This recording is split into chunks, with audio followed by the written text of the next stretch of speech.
repercussions for Hamas for starting a war against Israel. So there are repercussions for an illegal occupation. What's the illegal occupation? Of Israel against the Palestinians. Where? That is an illegal occupation. Where? It is a determined illegal occupation. Gaza? Of course, Gaza and the West Bank. Have you been to Gaza? Yes, I have. Is it occupied by the Israelis? It's completely sealed off, as you know. That's by why who? they call it by the Israelis. And who? By the Israelis, by the US, and whoever else supports the Israelis. Isn't that enough? No, tell me who else is allegedly sealing the Gaza. I'm saying that Israel has completely encircled Gaza. Nothing goes in, nothing goes out, as you know. Well, as you know, if you've been, Gaza also has a border with Egypt. Why do you not mention Egypt? Egypt has a stronger fence to fence in the people of Gaza. Okay, so you agree that Gaza is being fenced off? No, it's fenced off, although you might note that there are more workers until the 7th allowed into Israel to work and indeed to have medical treatments and others that were considered necessary, which Hamas doesn't provide. There was plenty more people every day coming in to work in Israel from Gaza until the 7th than were going the other way into Egypt. So I go back to this question. Why do you say there's an illegal occupation of Gaza? Those people who rip down posters of hostages reveal themselves to have no humanity. Those who chant from the river to the sea are either useful idiots who do not understand what they are saying, or worse, people who wish to wipe the Jewish state from the map. We will have zero tolerance for those who promote or glorify terrorism or peddle anti-Semitism on our streets.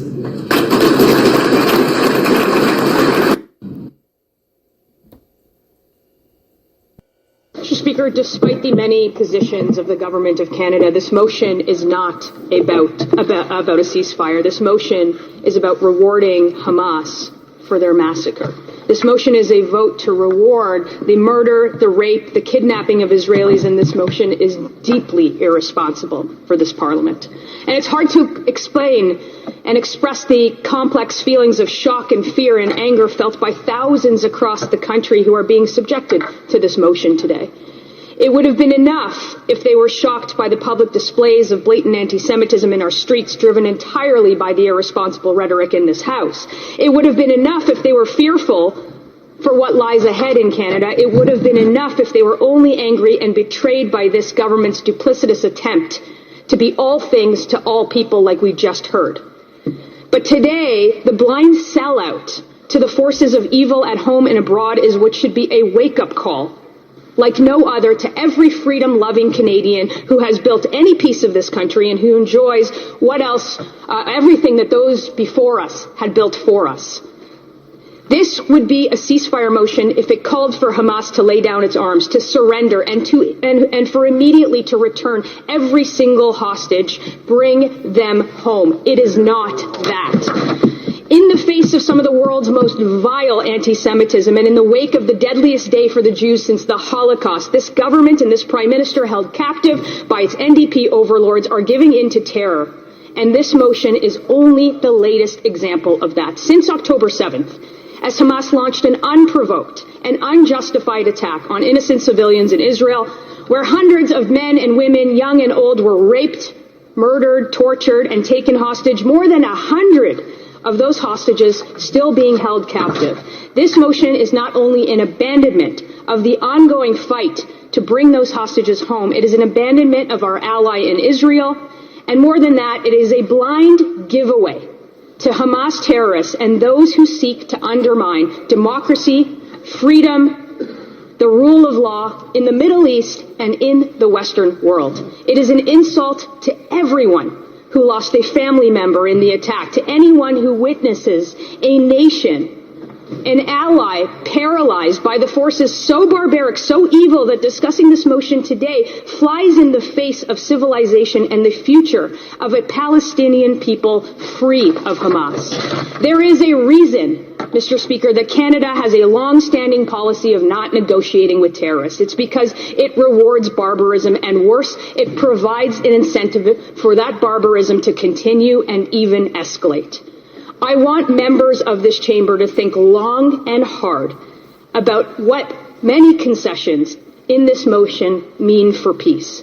In the short term, they mean that Hamas will remain intact. They mean that no more members of Hamas will be brought to justice. They mean that no more hostages will likely be brought home. In the long run, they mean that Hamas will be rewarded for their decision to attack a democratic nation. It means that our lost decade of foreign policy in this country will be culminated by a recognition of a state ruled by terror, instead of what was a long-established consensus of Canadian foreign policy by Liberal governments before this one, that states that it should be a negotiated solution among parties. And the Government of Canada supports parties who want to see a future of two states living side by side in peace and security in a negotiated settlement. It is shocking and it is shameful that elected representatives here in this place would support such a dead giveaway to a group literally defined as terrorists by Canadian law. Imagine a future for the Palestinian people free of Hamas. We don't have to imagine it. We see it in the success of peaceful Gulf states whose raison d'etre is not the annihilation of the other or a perverse nihilism of their own people. But we shouldn't be surprised, however, after 8 years of this Prime Minister and his Liberal government, our nation has abandoned almost every principle that we used to be known for on the world stage. It is this government that called the Taliban our brothers and sisters, that frolicked with African dictators to try and buy a seat on the UN Security Council, that fails the basic task of listing the IRGC as the terrorists and banning them from this country, who are known backers of these atrocities and who intimidate our own citizens as sport, and now taking the side of a literal terrorist organization best known for killing babies in ovens and starving their own citizens in Gaza for more than a generation. Yes, peace is needed in the Middle East. And yes, we all want to see an end to violence, and we all want to see aid reach those who are absolutely in need of it. And yes, we want to find a long-term solution that helps both innocent Israelis and innocent Palestinians live in peace and security. And yes, Hamas is responsible for all of the carnage that sets these goals back. But there is a way to do it without sacrificing our principles, I should say, and there is a way to do it that is not a dead giveaway to a murderous, barbaric, inhumane terrorist group. This motion is not that way. It advances the same kind of foreign policy that sees our foreign minister and the member of parliament from York Centre caressing the hand of a dictator in the 19th year of his 4-year term, a terrorist who denies the Holocaust, who denies October 7th, and who set up the Martyrs Fund that rewards families of terrorists who killed Jews, including, in some cases, family members in that member's riding. There is no other words than shameful for that, and today she will have a free vote on this motion, and we will all be watching. And if she puts her community first, we'll see if she puts her community first or if she's just a sellout to the Prime Minister and the radical mob once again. As this is not about foreign policy, but the heartless ploy to placate the domestic audience by a government that has lost its way. I'm not afraid for my community to see the tragic support of a deeply illiberal government stand against them, but I am afraid for our country and for our reputation abroad, and most of all for the values that this country is formed upon, the values of order, of democracy, of justice, of freedom, and the precedent that is being set here today with this motion. The casual and gradual erosion and disregard of the very beliefs that make this country special, sending a signal that we support a noisy few over a silent many, lawlessness over principle, what's convenient instead of what's right. They're playing a dangerous game of moral equivalency, pitting one group against another.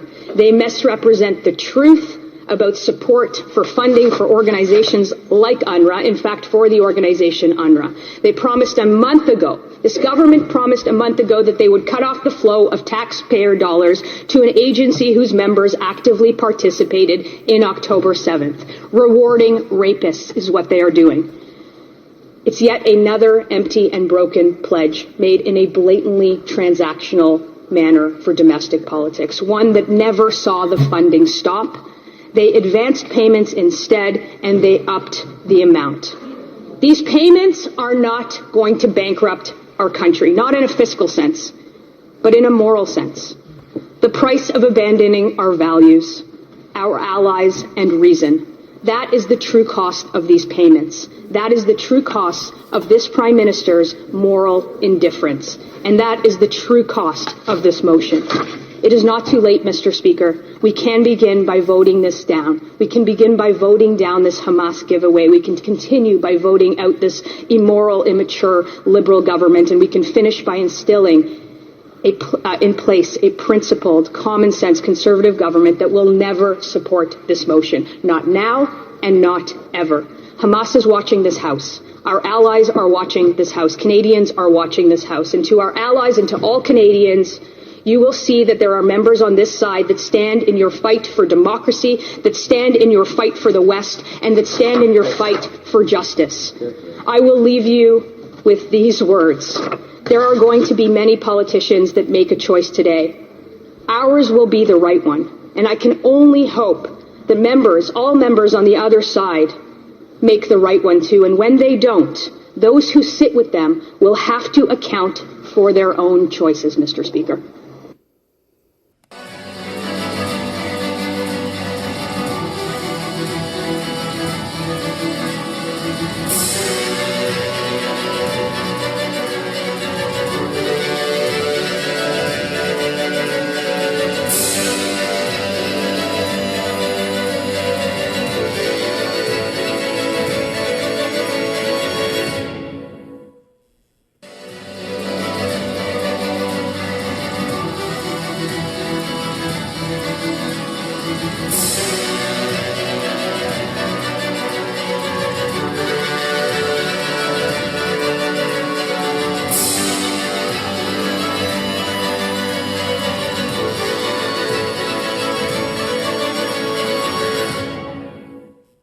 So we're watching the massive plan, the universal, century-old conspiracy here to bring down the West and bring down democratic society all across the world, North and South America primarily.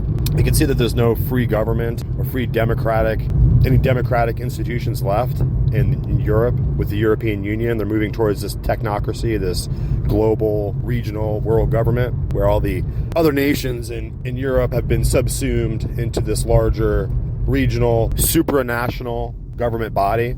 Eventually, all the different world's regions will be ruled by these regional governments. So you'll have the African Union, right? You'll have the Asian Union, the North American Union. Really interesting use of the word union a lot, right? I guess to appeal to the sensibilities of Americans who think that they're going to have some kind of United States global government. These particular unions of the African Union, European Union, etc., are meant to break and splinter the world up into regional tracts that the global government can control. So it's all about collapsing national government. It's all about destroying nationalism and getting to this larger supranationalism, this regional nationalism. So you'll have your new nation of the North American Union. And if you're in Europe, you don't have to be proud to be French anymore. You could just be proud to be a European Unionite or whatever you'll be, right? Because you won't be French anymore. That's really the meaning of bringing in all these people from Kazakhstan and all these people from Egypt and Saudi Arabia, all these illegal immigrants running around Germany who are from all over Africa. All these people are coming from all over the world, and they're being sent there, and they're being carefully facilitated to be there in our countries. And these are primarily countries of, Caucasian and European extraction. So you can see that people are being poured into these regions and these areas of the world who don't belong there. And the third world is invading, right? It's a third world invasion facilitated by the United Nations or the World Economic Forum. And the entire concept is to flood the entire civilized Western world with degenerate, low IQ, mentally ill criminal populations who are there, who will just obviously tear up the place, right? That's all the Haitians will come over to Florida as they're making their way over one way or another to escape the chaos and the hell in their own country, and they'll bring the chaos and hell with them here because they're invalids and they're uneducated, unwashed masses, and they don't have any place in our country. They don't have any place in Germany, they don't have any place in Sweden, they don't have any place in Italy, they don't have any place in France, and they don't have any place in Florida or in Pennsylvania or in New York, or wherever these people are to be found. They can't really fit into the society. They can't speak the language. They don't understand how America works or the idea of respecting other people's rights or even morality itself. They don't possess it. It's not in them. And so this conflict is far and wide already being inflicted against the nation of Israel. And I know everyone says that Israel was made by the Rothschilds, etc., etc. Israel was a nation and a covenant people of God who has the right to their land. And damn the Balfour Declaration and damn the Rothschilds. Those individuals have nothing really to do with it. I'm sure there was powerful knighthood orders. I'm sure there's powerful papal knights and Knights of Malta who are behind the Balfour Declaration, something that you guys don't ever talk about because you're trying to make it into a worldwide Jewish conspiracy. But once again, right, Alex Jones is doing it. Alex Jones is not right about Jew hate. Okay, we're not anti-Semites, and it's okay to criticize the government of Israel and their handling of the situation, but it's just not right to blame their entire existence as a nation on the British and the Balfour Declaration, right? That makes you an anti-Semite, Jew hater, because now you've reduced the entire history of the Hebrew Israelite people down to just the 1900s, as if they never existed before then, as if the people of Israel never existed before 1910, right? Because you guys are promoting a worldwide anti-Jewish conspiracy and you're Jew haters, right? And in the end, you'll turn to Sharia supremacists, you'll turn to Muslim haters, you'll turn to the Palestinians as your friends, but they're not your friends. And maybe the Israelite nation, the Jewish people living there, maybe they're not your friends either, but you know who is really your enemy? It's those individuals who set up the Palestinian people to be there in a place where they don't belong. Just like what they're doing here. They're sending all these Haitians, right? The World Economic Forum, the United Nations camps are sending all these illegal invaders into my country, and they're setting them up as cannon fodder because they're going to have to be removed. They're gonna go and raise hell and murder people before they're removed, and it's going to be an actual total conflagration and absolute dissension into civil war here in America. And the same thing has happened in Israel. And they don't have to hold back defending their land just because they're Jews and because you guys are over at InfoWars or at DisinfoWars or Jew haters. You're Jew haters. You hate the Jews. You hated them before this incident came up on October 7th when they were attacked. You hated them before you made this excuse like somehow they were unprepared and they didn't react for 8 hours while they were being attacked. And somehow it's a Jew conspiracy again, right? None of the responsibility and blame for this disaster can fall on who it actually needs to fall on, which is the Palestinians and the Hamas the terrorist groups. They didn't have to go and do that. They didn't have to attack Israel. They didn't have to go in and rape and murder those people. They didn't have to take all those children and women and old people back to be mutilated and raped back in Gaza or wherever they went. So there is no more excuse. It's not a genocide because these are not a genetic people. It's not a war crime because they're not actually a nation, right? And they're not actually at war. These are just roving bands of subhuman criminals who should just be wiped off the face of the earth. And it's going to stay the same way the whole time. And of course, the United Nations and the international community and all the globalists are going to turn this into a huge anti-Semitic issue. I can see that China will strike out and try to attack across the landmass, right? Across the Eurasian landmass. You can see China rolling out its armies and its tanks to go confront Israel. And then, yeah, Alex Jones, you loudmouth, we're going to approach this point of Armageddon. But Israel is not going to be stopped. God doesn't care about Rothschilds, and he sure doesn't care about Balfour Declarations, and he's going to defend his covenant people, right? Even if they're making mistakes, even if some people got killed over there in Gaza who shouldn't have been killed, oh well, it's a war zone. Don't go in the war zone. When they said for the women and children to get out and they dropped the leaflets, you know what? It was time to get out. And if you're still there running around, I don't care if you're low IQ, it's not up to the Jewish people to go and put a diaper and a bottle in those people's mouths because they were inbreds and they're low IQ. Okay, they should have left them alone. They were their neighbors, and they shouldn't have attacked. And when you attack your neighbors, you get killed. That's the bottom line. I totally support Israel. And Gaza, it doesn't even need to exist anymore as a city. Let them make waterfront property out of it. Because those individuals just lost the war. They lost the right to hold their territory. They couldn't make peace with their neighbors. They wanted to go fight for Allah, and now they're all dead for Allah. They wanted to be inbred, humping their first cousins and sisters and having a bunch of inbred kids, and now they're all going to get sent right into the pit. Right? So it's not my fault. I'm over here. I'm defending my nation. And you know what? It's not Israel's fault. They should have did whatever they could have done to get rid of those people in the first place. But you know what? It's the same situation. These invaders are invading. They're invading Gaza. And they're not, and just like these individuals who have crept over my border here, they're not going to be able to say they're Americans later or they're Texans later. They're not. And those Gazans, they don't belong, or those Palestinians, they're not an actual people. There is no city or land or nation of Palestine. It's just some kind of made-up United Nations jargon, and they don't belong there. And if they were going to be there, and Israel was allowing them to be neighbors and allowing them to exist as under the United Nations mandate as Palestinians, then they should have left Israel the hell alone. And as soon as they went over there, beating their drums, doing their weird jihad music, playing their jihad music to Allah and going over there chanting their weird Muslim chants and snatching the Israeli people and snatching those women and those girls from that music festival and snatching them and raping them. They raped them so bad that when you see the videos, you can see blood on their feet and on their knees and on their ass because they were raping them so badly that they were bleeding everywhere. It's disgusting. Those people are not humans. I'm not going to defend them. And all you disgusting anti-Semite United Nations globalist whores out there who are going to push forward all this invective and all this hatred towards these people defending themselves, you could do the same thing to me because, all these individuals here in America that don't belong here, they're getting out. They're going to get out. And all those individuals, they're raping, marauding, and robbing, destroying stores, destroying people's families and homes all across the country. And those individuals are going to get shot too. They're going to get shot too. The bodies are going to pile up. They shouldn't be here. Just like those Palestinians coming over and raping and marauding across the border they didn't belong in. These are the same individuals who the Israelis were hiring to be their gardeners. They're hiring them to be their staff. They're hiring them to come in and clean. These are the wait staff that knew how to get in these communities, knew passcodes, knew how to get in and murder and rape these people, and they did it very quickly. They raped and murdered thousands of people.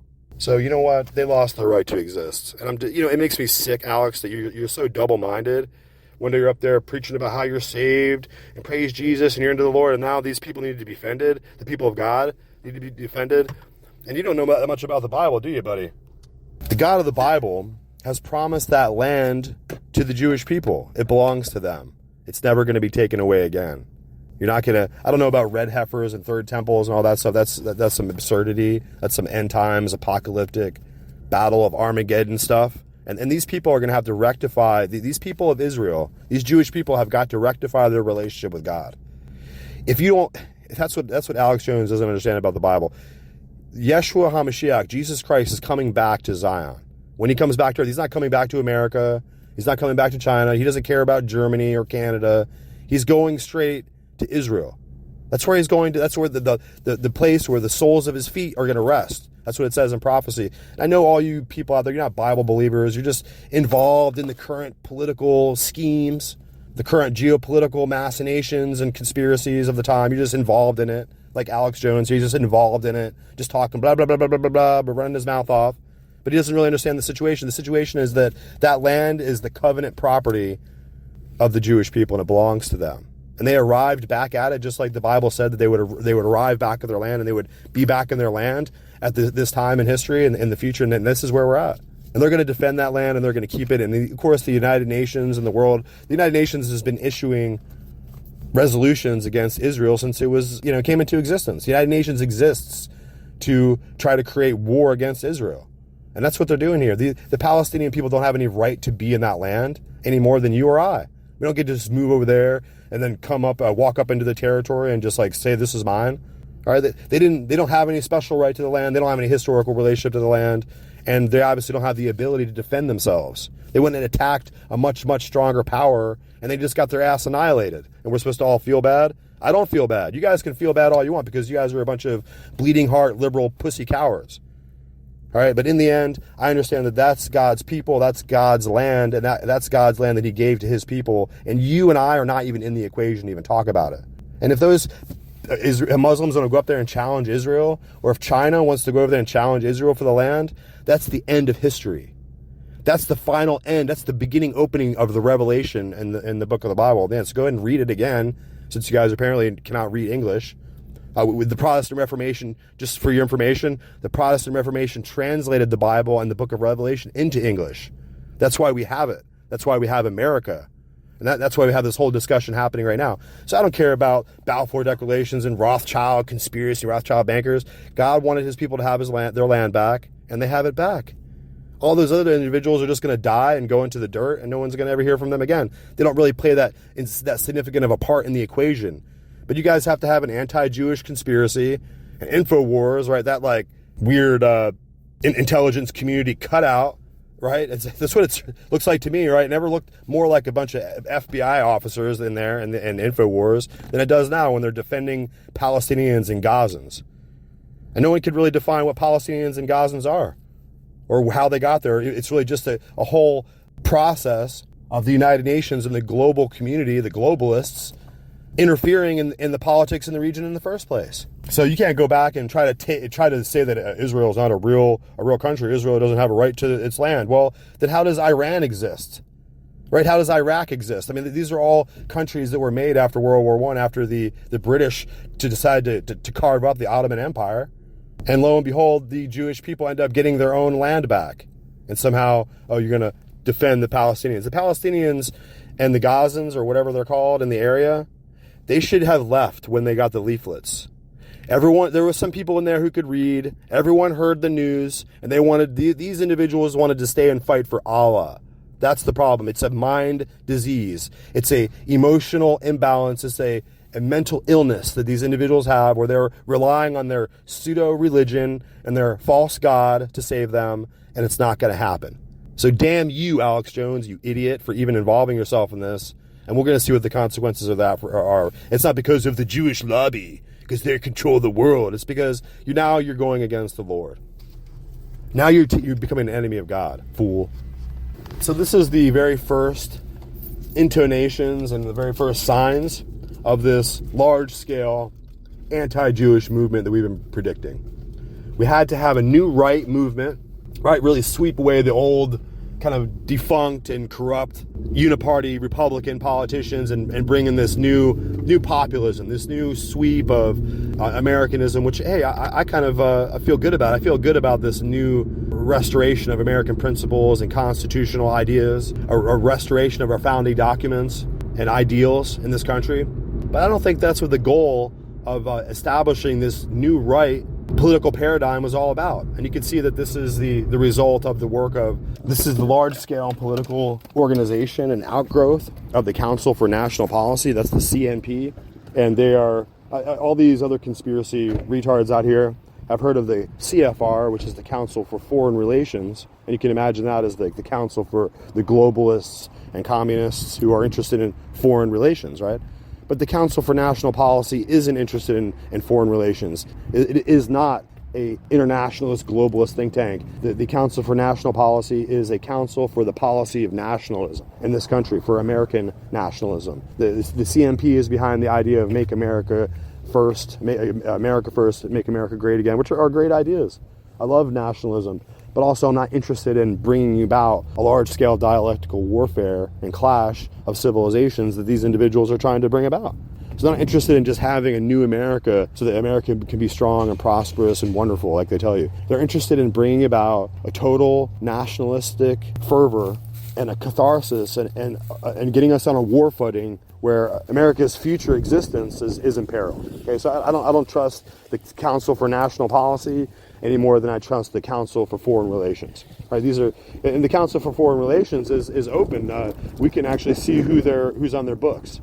But for the CNP, the Council for National Policy, you can't see who's on their books, and you have no idea. It's a totally secret think tank, and no one knows who is really involved there. But I think that what we're looking at in the background is this new right is being established behind the scenes by the Vatican power structure. So really what you're seeing here is another echelon, another foothold of these papal knights and of these ultramontane Roman Catholic orders, powerful Roman Catholic knighthood orders who are interested in bringing American democracy and really national popular government worldwide to an end. It's about destroying popular governments. So this is controlled opposition. They want to control the move of America as it rejects globalism and tries to restore its own footing and restore its own political position in the world. And they want to control that entire movement. Okay, that's what it's all about. That's what you're seeing behind the scenes here. When you have all these powerful Roman Catholic, the wealthy patrons, the extremely rich and corrupt wealthy patrons of the Roman Catholic variety all throughout the Congress and the Senate there, Nancy Pelosi and Mitch McConnell being the tag team Catholic overlords, and for a while Kevin McCarthy himself was also up there tag teaming, high-fiving with Nancy Pelosi and all of the other Jesuits and Catholics, and so this is a simple process of rolling back American exceptionalism and power. And then when we react and begin to strive forward to find a way to rebalance and retake America, and retake the government, and to bring it back into alignment with constitutional law and have our de jure constitutional American government back, that struggle is going to be defined by this controlling of the dialectic between the CFR and the CMP, between the Council for Foreign Relations and the Council for National Policy. So these polarities between right and left are totally controlled at this point. This red versus blue, Republican versus Democrat paradigm that you're seeing is being carefully and scientifically imposed upon the American people. So it's, like I said, it's time for us to turn away from this political chaos that we're seeing here in America and in our country around us, and begin to recognize that we are not each other's enemies. We need to begin to join up, to join together, and to see that they're stirring Americans against one another. They're stirring Europeans against one another. They're stirring the pot in the Middle East. They're stirring Ukraine and Russia against one another. I mean, they're turning the entire world against one another in this effort to have a massive global catastrophe, a global war. And just like we said before, if you go back and look at the Giuseppe Mazzini and Albert Pike letters, you can see that they're going to introduce this idea of religious war between Jews and Muslims and Christians, and this idea of a racial conflict between people who look different, who have different skin pigments in their epidermis, right? And they look different. And so this is going to be an absolute final total war against all against all. And it's time for you to recognize what's happening and recognize how devastating the starvation and the fallout from this conflict is going to be. Much of the focus on the Israel-Gaza war centers on the southern border, but tensions at the northern border are now escalating. Our mission here is to defend the kibbutz and the surrounding areas, to make sure that if there's any infiltration by Hezbollah, then we'll be quick to neutralize that threat. How big of a threat to Israel is Lebanon's Hezbollah? I'm Georgia Howe with Daily Wire Editor-in-Chief John Bickley. It's March 16th, and this is a Saturday edition of Morning Wire. A Daily Wire exclusive shows millions of taxpayer dollars going toward DEI and LGBT initiatives worldwide. We break down just how those funds are being spent. And response times for 911 calls in some cities have reached over 2 hours. What's causing the long lag times? Not only extremely frustrating and emotionally distressing, but it can also have life and death consequences. Thanks for waking up with Morning Wire. Stay tuned. We have the news you need to know. As Israel's ongoing war with Hamas rages in the south of the country, there are growing concerns about escalating tensions in the north. Daily Wire contributor David Marcus traveled to the Israel-Lebanon border this week, and he's here to describe what he saw. So, David, with so much devastation in Gaza and southern Israel, why are so many experts now warning that the north could be the new flashpoint or a second front in the war? Morning, Georgia. Most of the attention on the conflict has been focused on the south, where the fighting is most severe. But in the north, along the border with Lebanon, over 60,000 Israelis were evacuated from towns and kibbutzes on October 7th, including the Hanida kibbutz, which I visited on Wednesday. They still can't go home. Some I talked with have actually been at my hotel in Tel Aviv for 5 months now. Rocket fire has been steady between the Israeli Defense Force and Hezbollah in Lebanon since the Hamas attack on October 7th. I saw one home that was devastated by a mortar attack just 2 months ago. It's important to understand that Hezbollah is far stronger than Hamas, and that was part of why the IDF was caught flat-footed on the 7th, according to intelligence officials I spoke with. Put simply, they were expecting the attack to come from the north. Interesting. So what is it that makes the threat from Hezbollah even more dangerous than Hamas? Well, so they have a lot more weapons, including over 65,000 precision-guided missiles, many of them capable of hitting Tel Aviv, where the Israeli Defense Force headquarters is located. Additionally, just as in Gaza, there is significant military infrastructure in southern Lebanon. Hezbollah has tunnels buried as much as 80 feet underground. And finally, the IDF is very busy, obviously, in Gaza right now, which could provide an opportunity for Hezbollah. The good news is that because Israel knows the threat, the military was also deployed to the north on October 7th. Here's the commander of the forces in Hanida describing that activation. By the night of the 7th of October, we were full force ready here defending the border. So I think that unless they were 100% ready, at the moment of 7th of October, by that point we were already way too strong on the border for them to attack because we had the full reserves kind of come in and other forces. Now, you also traveled to the Gaza border where some tens of thousands were evacuated and they've now begun returning home. Is there a sense of normalcy coming back? Absolutely not. I was in the town of Kfar Aza, which is about 2 football fields from the Gaza border, and where over 60 people were murdered by Hamas in their homes. Only one family has returned, and they gave us a tour of the devastation. Bullet holes everywhere, some houses destroyed. It is a surreal nightmare of a place that feels haunted by the events. That having been said, I did have to wear a flak jacket and helmet in the north, and the IDF was aware of specific threats. That was not the case in the south, mainly because Israeli forces have driven Hamas out of the immediate area. Some residents want to return to their lives, partly as a show of defiance. Others, they never want to see the place again. Both sentiments seemed to me perfectly understandable. Certainly. Now, did you hear any specific responses to Senator Chuck Schumer's speech yesterday? That's the one where he called for new elections in Israel and criticized Prime Minister Benjamin Netanyahu's handling of the crisis. So I was able to speak only off the record with officials because the last thing they want to do is get involved in American domestic politics, even though increasingly it's obvious that American domestic politics are involved with them. What I can say is that polling shows that Bibi Netanyahu's policies on fighting Hamas and rejecting calls for ceasefire without getting back the hostages are very popular, according to polls, with 70 to 80% in agreement with the war cabinet.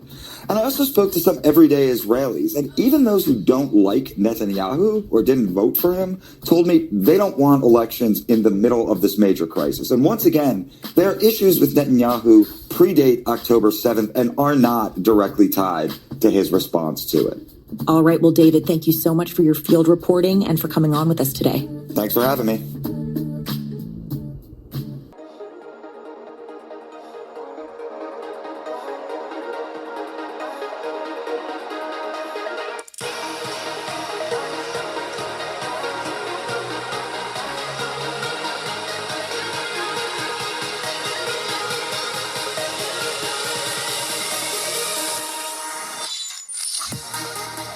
That's right. It's now time for a word from our awesome sponsor, Wendy's Boutique Limited.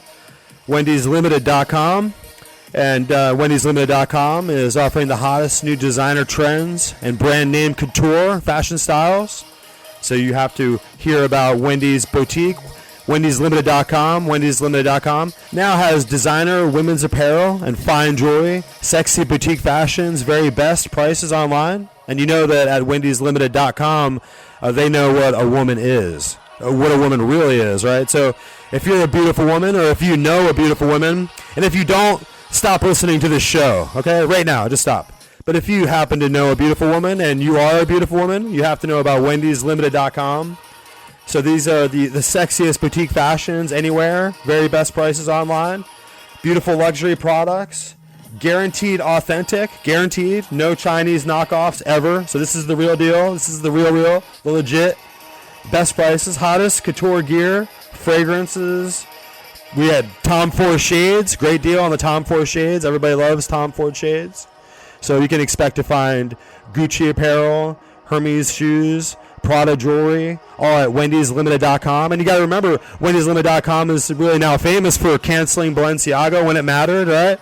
So we're not having any of that over here. This is a woman-owned enterprise, all-American, family-run organization, wendyslimited.com, wendyslimited.com. You got to come join the craze. Hottest new designer trends, guys. Wendy's Boutique Limited. We need your support. And she's been courageous to support the show. wendyslimited.com.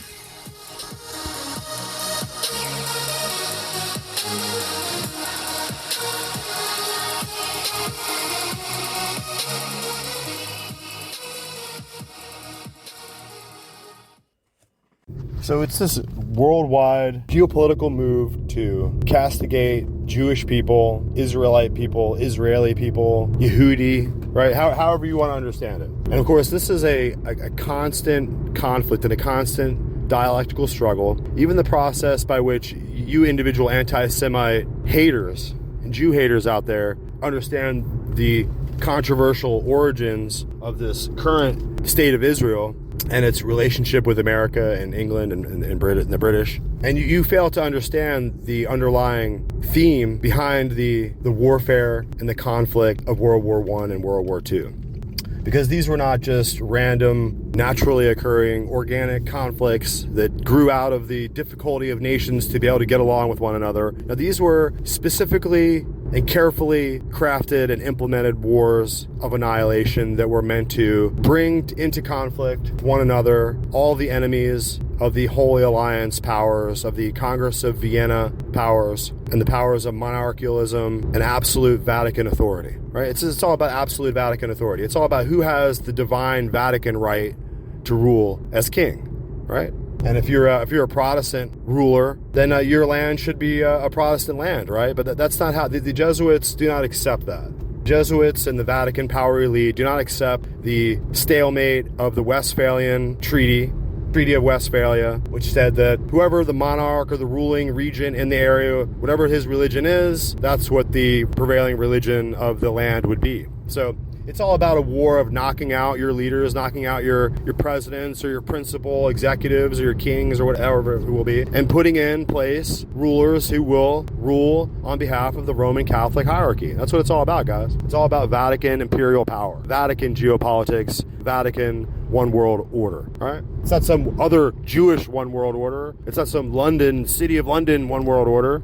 All right, this is a Vatican conspiracy, and this is an Islamic Vatican conspiracy. So you can see that here, these individuals in the West, they have no soul, they have no spiritual understanding about the world. They're just secular, commercialized lovers of money, right? Isn't that really what it gets it done? That's what we hear about all the time. That's what we hear Alex Jones talking about constantly. Send me some money. Support the InfoWars. Buy my products. Constantly. Hey, I got a sponsor. I like to have some support over here and have some little bit of backing. It's okay to have a sponsor, but these individuals are just obsessed with getting themselves paid out. How Alex Jones never had $400 million in his life, but he might have had $5 million, and all of his business affairs and money affairs. And all, do you ever hear me talk about my money affairs with you guys? It's really not relevant, is it? It's not really relevant.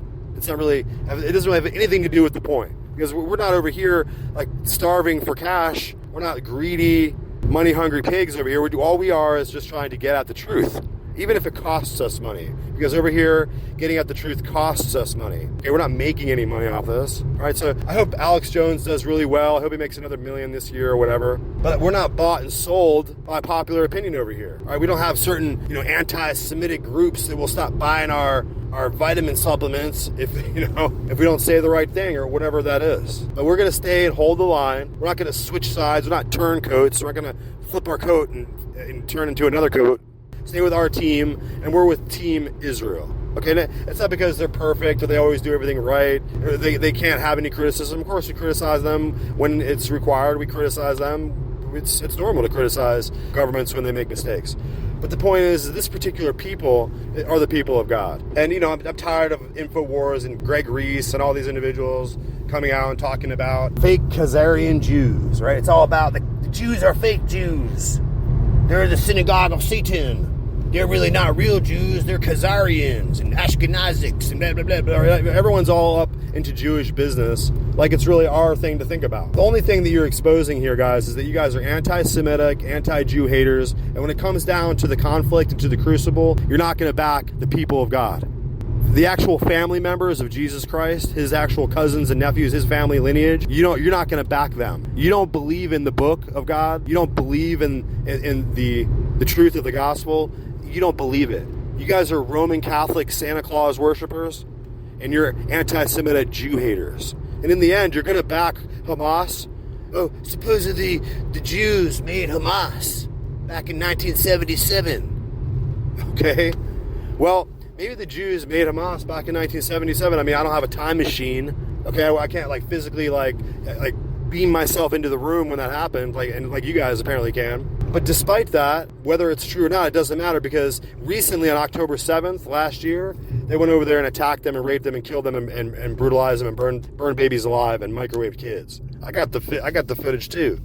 Or I got the pictures and receipts too. We saw what happened. That's why everyone's upset. But you guys have already pushed that under the rug, moved past it, probably said that those images were fake and that they weren't real, right? Whatever false flag, conspiracy, psychodrama you have to like insert in there so that you can somehow twist out of it, and so somehow Israel can't defend itself. October 7th, they held back for 7 or 10 hours, 55 hours, and they didn't go in time. Why did they do that?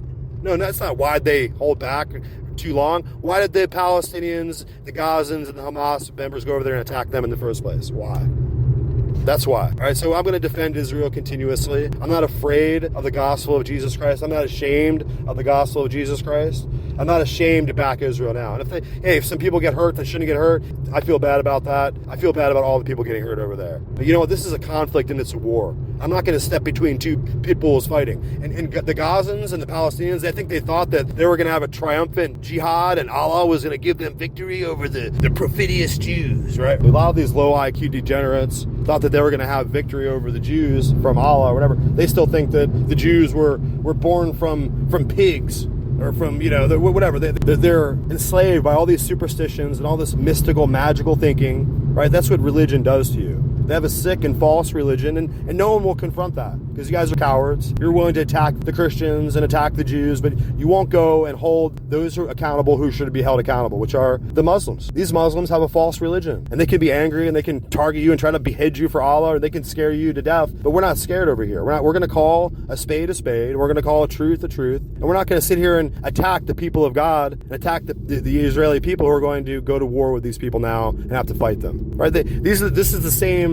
absurd World Economic Forum, United Nations incursion, pushing all these terrorists into the area, right? Giving all the money over there where they made tunnels, and did they feed the people? Oh, look at the Gazan Palestinians are starving. Well, let Hamas give them their food that we dropped off, that I paid for. Okay, but the Hamas, they get more attention in the media and the press when these kids starve. They let them starve because they're terrorists, they're butchers, they're psychos.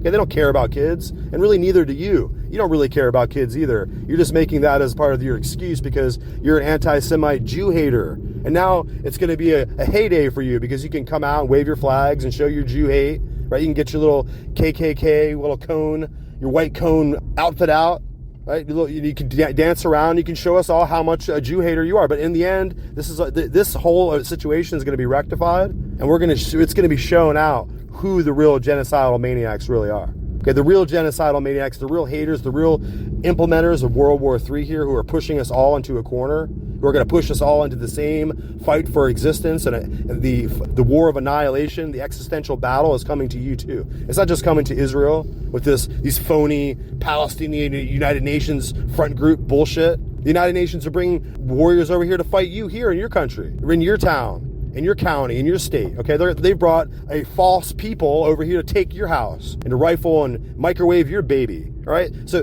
what's happening to the Jews in their fight is going to happen to you too. So just get ready. The Macron things, I don't really want to talk. I don't know anything about it or if it's real, and it's insane to me to think that a world leader is married to someone that's 25 years older than him that is transsexual or trans. The age thing is already weird enough. Yeah. Age thing is already weird enough. The story goes that he was 16 and he met his future wife in school, that she was his teacher at the time or something like that. I don't know. That's about as far as I'm going to go. Feels like straight up grooming. Can I just, I gotta read this paragraph. Oliver Darcy is such a scumbag.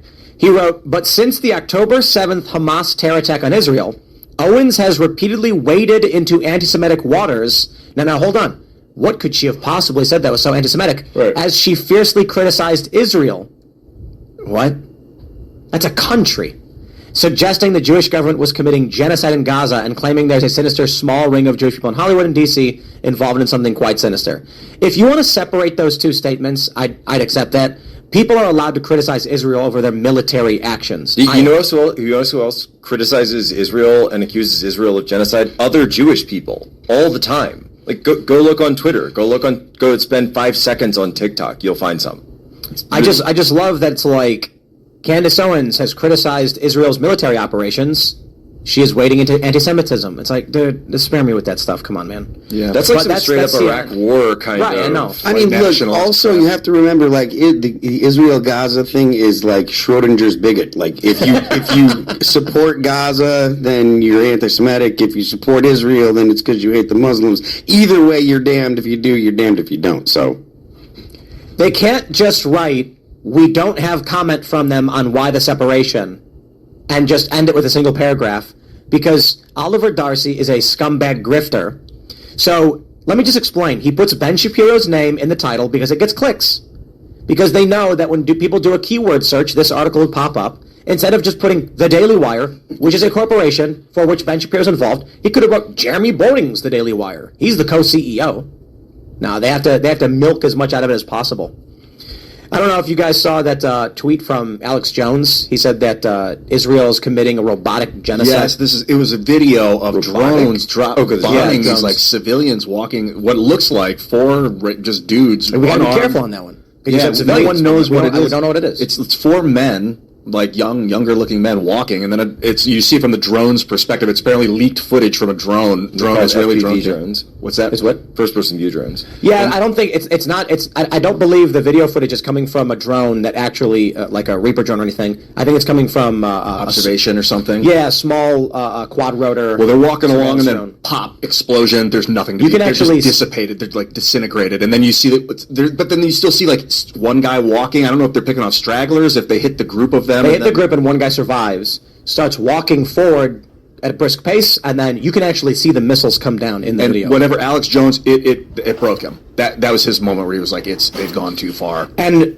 I watch a video like that, and I think it raises like a probable cause question, degree of like a preponderance of evidence, to where we're like, this has to be reviewed. There has to be a hearing. Well, however, I'm very careful in that I'm not going to watch a 30-second video and say I know what's happening. I just can't do that. Well, but I can certainly take issue. Is that the drone war has always been like this. Right. The drone war has literally almost to a T. The Soleimani strike, fine, right? You know who's in the car, but that's a one-off. There are so many times where things have happened. If you go look at the conduct of this, that U.S. intelligence services, I'm talking about America here, obviously, but now everybody's got drone tech, right? So it used to just be that America would be doing this thing, go into Waziristan in Pakistan, or they'd go throughout Afghanistan, and we're gonna, hit this place, we're gonna hit that place, and we see what's right there on the camera. Those are the bad guys. Let's go blow them up. But a lot of the times, either you don't know what it is, you don't know what the collateral is, you don't know what the situation is as much, and to your point, the probable cause, it's always been that way. There's a great Ethan Hawke movie about it that not a lot of people have seen. I'm just saying I try to take the fence-sitter approach to this, and I think for Alex to come out... cool, a fence-sitter? Oh, Never. But so it's like, I immediately saw it, and I wanted to hit retweet and comment and be like, what the? And so my thought was, we need like proper adjudication on what this is and why it happened. And I think Israel should be like, we should demand, especially with this minibus they just passed, massive funding for Israel. They should have to justify what that was, provide evidence, because it certainly does look like they just blew up a couple civilians. That's the video that came out, and that's the reporting we're seeing, and they should answer for it. The American people have every right to question Congress and have Congress explain where they're sending their money and what Congress is doing in support of other nations. That being said, I don't want to see U.S. money going to anyone. I don't want to see American dollars going to any foreign aid. I think that it incentivizes bad behavior. So full stop on that. As for what Israel is doing or what that particular thing looked like, I don't know anything about the people that were in there, but that's just what war is. And people that are saying, talking about disproportionate response and stuff, the proportionate response is getting Hamas.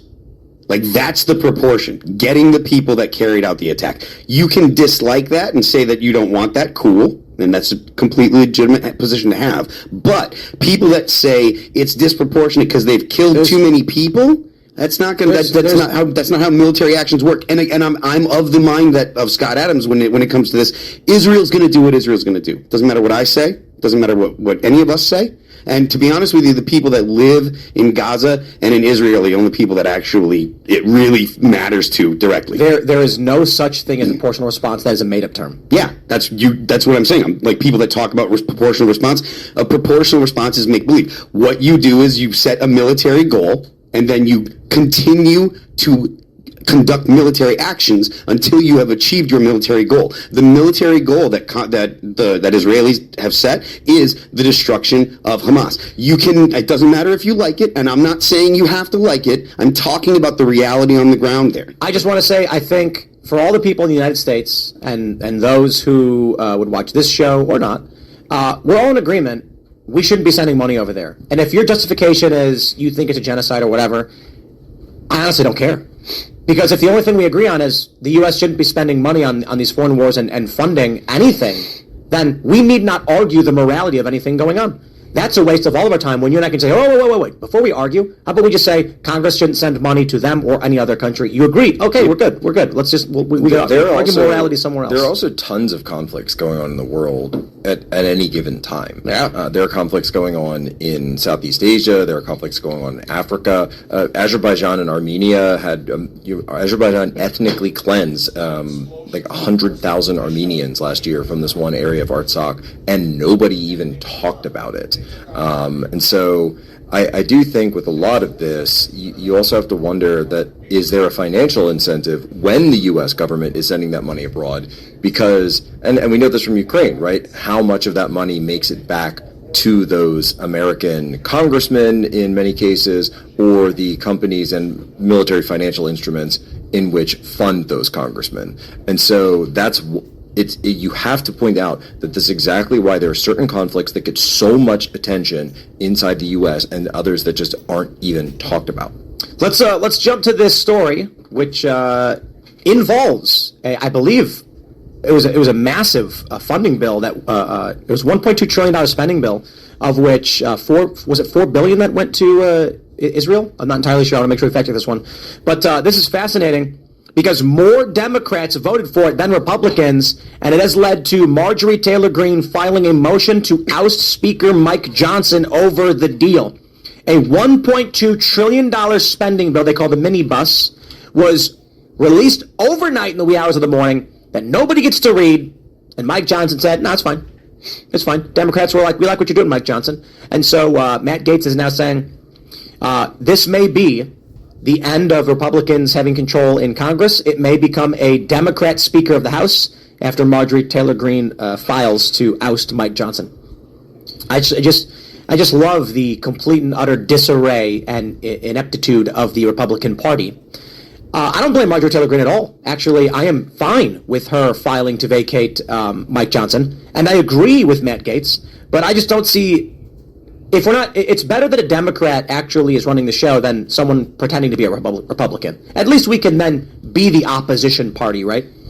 So the American people are starting to see now that the politicians in Washington, D.C., represent other interests than their own constituents, that there are other things at play. None of this was popular. None of these things were popular. To some of the direct groups that are getting money, all the amount of earmarks, the amount of pork in there, sure.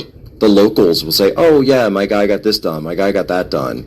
John Fetterman's like sending money to a podcast or something. But by and large, the huge amounts of spending, no, it's not popular. So why is it that then certain people just go along with it? Well, that's why they're selected for leadership. That's why those people are able to get into those positions. And then you have people like the Freedom Caucus, you have people in the Senate like Mike Lee and others who are calling it out, Rand Paul for years and years and years, and nothing ever changes because calling it out doesn't matter. Because again, just like I was saying that, like, you know, arguing with, you know, far communists is never going to get you anywhere. You have to use reciprocity. That arguing with these guys, this establishment, saying that, oh, you know, this isn't good for financial sense for us. This isn't good for the constituency. This isn't good for the country. They don't care. They're not there to represent you. They're there to represent their special interests. That's how they get leadership. $4 billion in military aid sent to Israel in this bill. How did we go from a bill that was going to send 14 million, I believe it was, right? Was it 14 million? Oh, no, it was a billion. No, wait, what was it? I think it was always in the billions. It was always in the billions. The border bill, it was 14 billion. Well, and the border is barely. Is that what it was, though? And the border itself is barely even funded in this bill, and it definitely right. But we had that bill that was mostly Ukraine money. Yeah, it was like was it 60 billion? Well, I see what you're saying. Yeah. The bill where the McConnell one, where they were combining the border and after all of the bickering and fighting and refusal and everything, they just passed this stuff overnight. There's no country anymore, man. No, I think what's happening is that we have been in World War III since 9/11, and it's a slow war. They don't want to declare it. They don't want to tell you, but they're just at war, and they are moving like they're at war. And so anyone that complains, they're just going to ignore it because we're in the looting phase. We've been at war since forever. I mean, the Korean War, Vietnam. The Patriot Act turned us inward. The Patriot Act did a lot, but what did the Patriot Act do that you're concerned about? Well, it made Americans fear that they could be squashed by their government if they speak out against them. How? Like what specifically in the bill are you concerned about? Like warrantless spying and things like that. There's no warrantless spying. There's lots of it. They claimed they were never warrantless spying. The issue is not, in my opinion, the Patriot Act. There's a lot of bad things in it, of course. The issue is that the United States has been at war constantly, nonstop. We had Desert Storm in the early 90s. Oh, I know. It's not just 9/11. They've been doing this endlessly. 9/11 changed. So much changed after 9/11. The Homeland Security, all these departments. Homeland Security for sure through the Patriot Act. Yeah, so much weird stuff got put into place and just pushed after that in the 2 years after 9/11. It's fair to say that 9/11 did change the world because I think that it's clear that it did. But I think that the surveillance state that we live under now, it was baked in the cake with the information revolution, right? Like whether or not 9/11 happened, the iPhone was still going to come out. And the iPhone, the smartphone, the computer and social media in everyone's pocket with a microphone and a camera on it, that's what changed security state and it changed the military industrial complex. It made social media and information technology a part of the military industrial complex. So it made everybody a node essentially in that security. And we appreciate it a great deal how you guys are working with us through these episodes and coming back here now on the Syllabus Journal entry, 27th entry here that we've put together. And this is the second hour. And you can see that as we're moving forward as a nation, as a people, you know, that have to contextualize our own history and the principles of our forefathers and the progenitors of the idea of American Republican democracy, the democratic institutions of a republic. And even as history moves forward, we're going through this overarching human evolution and this rise out of the dark ages of the past, a dark ages and a particular debasing serfdom of mankind that we hope never to return again to. But you can see that over the course of time, we have again and again returned to the darkness of the cataclysmic fall of organized civil society and civilized culture to collapse into barbarism and the overthrow, the downfall of nations due to tyrants and traitors, and the corruption and avarice and greed of the elite, the aristocratic classes, right? That ultimately, the credential classes that will ultimately get in positions and into the fulcrum of control over the rest of our lives. And the process of people preferring their own society men and bonesmen, right? Or communist apparatchiks and comrades, right? You know, it's a process of preferring one's own compatriots into positions of power, and having an array of power shared between the combination of these folks and these conspiracies, right, to project power across many different departments and branches of government and city councils and judiciary committees within Congress, et cetera, et cetera. And so these individuals ultimately work hard to compile and augment their own political power as it stands presently, right? Not for the benefit of a future time or future people or for the people around them who they are there to serve, or they've taken an oath in the duty of service, the duty of good service to the community and to the nation. They've become little tyrants, little bureaucrats, little totalitarian bureaucrats there just to try to frame the world and their own perverse lusts and their own debased, moralizing ideations and ideology, right? And so that's what you can see happening over there in Washington, D.C. with this cult of Obama and the despicable way that they conspired to use Joe Biden, and I don't know how badly they fried his brain with some kind of like Kremlin spray, you know. At some point he just stopped firing on all cylinders there. But he was a legendary Klansman, a legendary proponent and best friends of high-level Klansmen. So Joe Biden is just a complete piece of garbage and a pedophile to boot. Everything loathing and horrifying and heinous that you can find in the nature of man is there in the Biden family, and they're just the victimizers of the child abuse victims who grow up to be the victimizers of other children, of their own children who grow up to be victimizers, right? It's the ongoing, debased and disgusting child molester world that the entire society out here, the rest of the adult world, is trying to heal and incarcerate the perpetrators of, and heal the wounds against the children so that they can grow up and have normal lives and don't perpetrate the same kind of heinous violence on others that was perpetrated on them, right? That's the kind of idea we want to. But these people have no limits.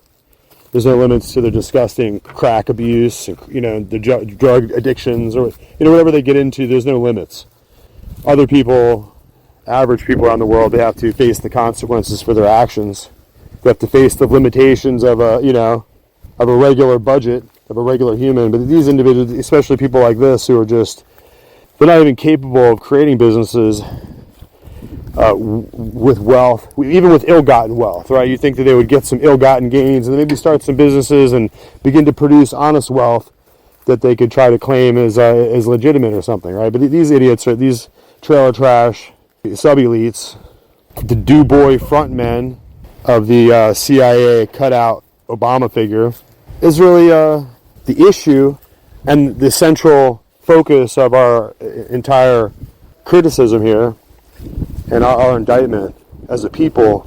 Just that these disgusting and debased and deranged individuals and reprobates have brought us so low as a nation and brought us into such a quagmire of political division. And really use this whole issue of the transgender people, the issue of transgender rights and human rights, to really get to this other world of transhumanism, right? Trans rights are human rights, they say, but really trans rights, human rights, transhuman rights, right? We're getting to transhuman rights are human rights. So so this whole process of just switching out your anatomy and giving yourself like some kind of gender lobotomy is just the beginning stage of turning all of us into body parts and just commercial components, commercial organ donors, right? So we're just meat components now that have parts that we can just augment or have cybernetic accessories, right? We can just Neuralink a brain plant in ourselves.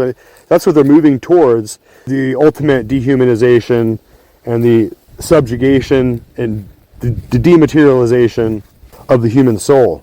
And I'm sure that's quite at the heart of what these transhumanists and these globalists with their cybernetic systems are trying to ultimately create here. They're trying to create a world where people are just another organic component of a biological node within their larger machine. So I think that this idea of why the world is so turned over, or why there's been such a forceful emphasis placed on transvestite story hour at the kids' library, where they're just forcing it down all of our throats and causing parents to react. And we have Kirk Cameron over there doing his let's allow a Bible story for kids in the library, and of course everyone flips out and calls the sheriffs, and everyone goes totally apeshit when we try to do the Bible story for the kids. But watch out, because the sheriffs and the U.S. Marshals and the FBI are there to enforce and make sure that the transvestite story hour gets read to the kids, and somebody can go and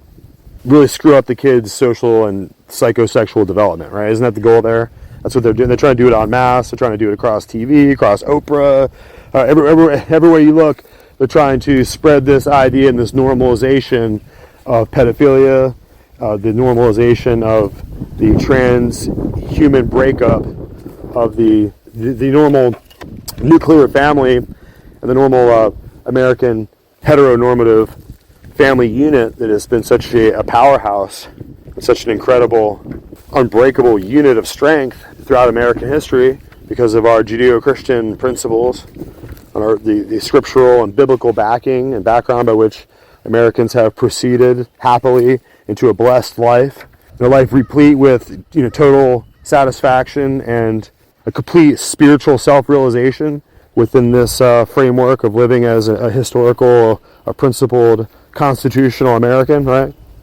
A wife and husband and just beautiful children running around, and just building a strong future on the principles of honesty and integrity and hard work and diligence that are a reflection of the Protestant work ethic. And I know a lot of people like to try to antagonize the historical Baptist, Lutheran, and Presbyterian and Methodist foundations for a strong American church, with that spiritual affirmation producing a powerful peer culture throughout, like a rigid substrate upon which the American economy and the American society and the entire American cultural paradigm has produced such innovative thinkers and produced a powerful cutting-edge technologies.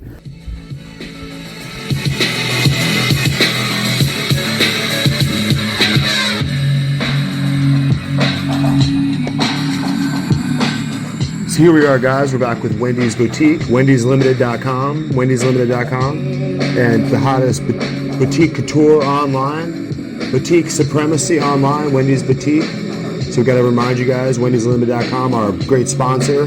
Please go and support her and support all the hardworking folks over there that are trying to bring you the best fashion design and designer brand name labels anywhere. So we just have to remind you that wendyslimited.com, wendyslimited.com is where you need to go.